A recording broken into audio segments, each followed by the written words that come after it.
Hello बच्चों, let's read the question. The question says assertion.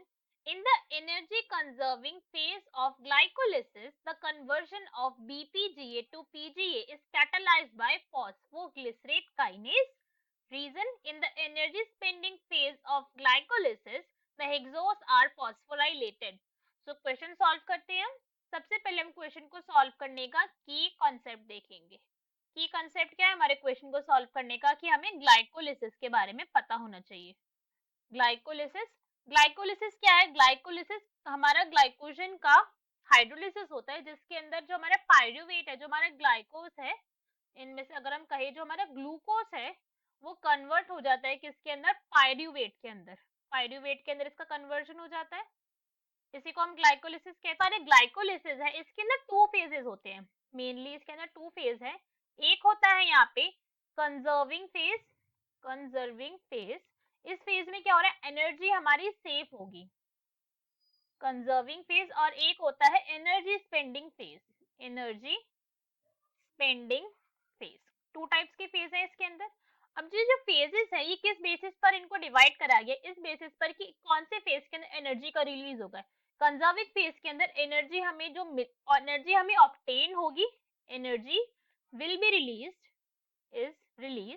और energy spending phase के अंदर एनर्जी हमें देनी पड़ेगी बॉन्ड फॉर्मेशन के लिए. Energy has to be given. हम एनर्जी देंगे तब जाके क्या होगा? बॉन्ड फॉर्मेशन होगी.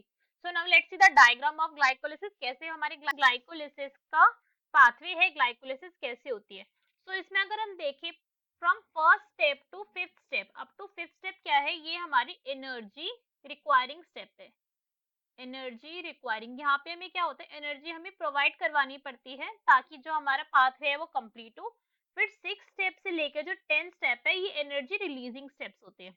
एनर्जी रिलीजिंग, जो हमने एनर्जी प्रोवाइड करी थी अब इस वाले फेजेस के अंदर हमें एनर्जी रिलीज होकर मिलेगी. ऐसे सारे स्टेप है. तो अगर हम जर्नल ओवरव्यू ले तो यहाँ पे कहते हैं ग्लूकोज है. ग्लूकोज हमारा कन्वर्ट होगा ग्लूकोज 6 फॉस्फेट के अंदर in the presence of hexokinase.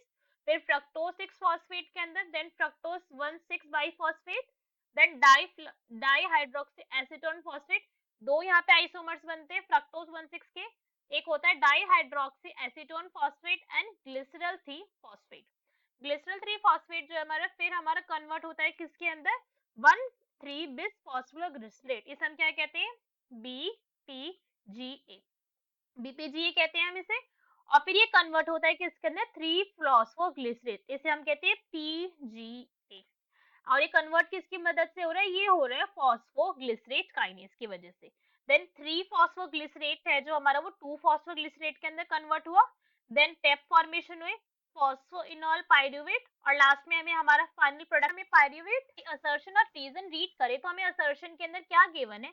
हमें असर्शन में गिवन है in the energy conserving phase. Energy conserving phase कौन सा है? जहां पे एनर्जी रिलीज होगी. एनर्जी का रिलीज होगा यहाँ पे. अभी हमने देखा था of phase glycolysis, the conversion of BPGA to PG is catalyzed by phosphoglycerate kinase. तो ये स्टेटमेंट तो बिल्कुल ट्रू है हमारी.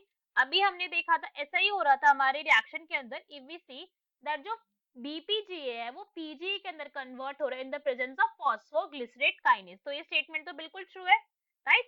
तो दिस स्टेटमेंट इज ट्रू. अब अगर हम रीजन रीड करें इसका, रीजन हमें क्या given? In the energy spending phase of glycolysis. Energy spending phase कौन से? हमारे फर्स्ट टू फिफ्थ फेज होते हैं ये हमारे.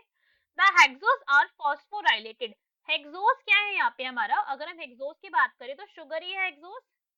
हेक्सोस शुगर होती है. और शुगर यहाँ पे क्या है? जो हमारी ग्लूकोस है वही हमारी शुगर है यहाँ पे. ग्लूकोस 6 कार्बन मॉलिक्यूल है अपने आप में ये.